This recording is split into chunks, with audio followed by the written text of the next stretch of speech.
ቦምቦ ክላድ ፋሚሊ ቡም ተመልሰናል ይላል። ዛሬ ከስራ መልስ ማታ ቡም ብለን ደክሞን መጣን። ጫማችን ውልቅ አድርገን ጣል ነው። ከዛ ወደ ውስጥ ገባንና ዩኒፎርም ታህ አድርገን አውለቅ ነው። ሸሚዙን አውልቀን ቡም አድርገን ቀየር ነው። ከዛ ጥፍ አድርገን አስቀመጥ ነው። ማታ ሽርጥ ስለሚመቸን ቦምቦ ክላድ እሱን ታህ አድርገን ቀየር ነው።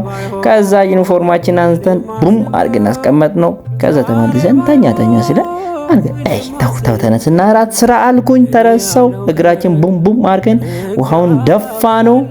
ከዛ ተመልሰን ጎመናችንን ጣጣ አድርገን ዛሬ የምንሰራው ምግብ ፉቼና ሪቻርጅ ነው የሚባለው። ቡም እና እኔ ሌላኔ ምግቡን ስሙ የምታውቁ ከሆነ ኮሜንትም አድርጉ ከፈለጋችሁ። እኔ ፉቼና ሪቻርጅ ብለዋለሁ።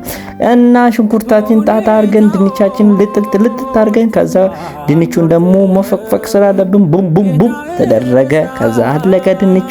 ከዛ ገለበጥ ነው። ከዛ ቻሮቷን ጣጣ አድርገን ፋቅ ነው። ከዛ ገለበጥ ነው። እሱንም ወደ ሳይኑ ቡም ይላል አባቴ።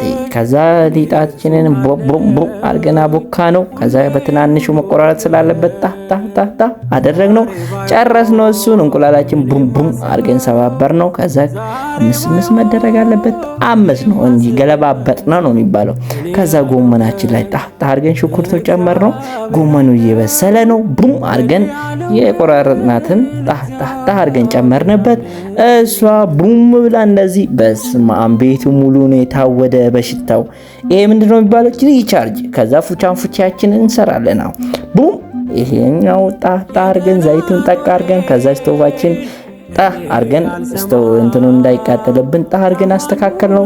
ከዛ እንደዚህ ሳይናችን ላይ እናስተካክለዋለን። ከዛ ቀስ እያደረግን አስገባ ነው። ቡም ይላል አባቴ። እንደዚህ አያችሁ ወሮራችሁ እያደረጋችሁ ከዛ እቃችን መታጠብ ስላለበት ነገሮብ ስለሆነ ጣ አድርገን አጠም ነው። ከዛ ምግባችን አቀረብነው። ቡም አቤት እንዴት አባቱ እንደሚጣፍጥ ቦታችንን እያየን ቡም እያደረግ ነው። በላ ነው እላቸው። አልጨርስ ስለው ጓደኞቼን ጠራዋቸው። ጌታ ሆይ አመድ አረጉት ምግቡ ቡም ይላል። ቀጣይ በአዲስ ብሎግ ነው የምንገናኘው። ሰላማችሁ ብዝት ይበልልኝ።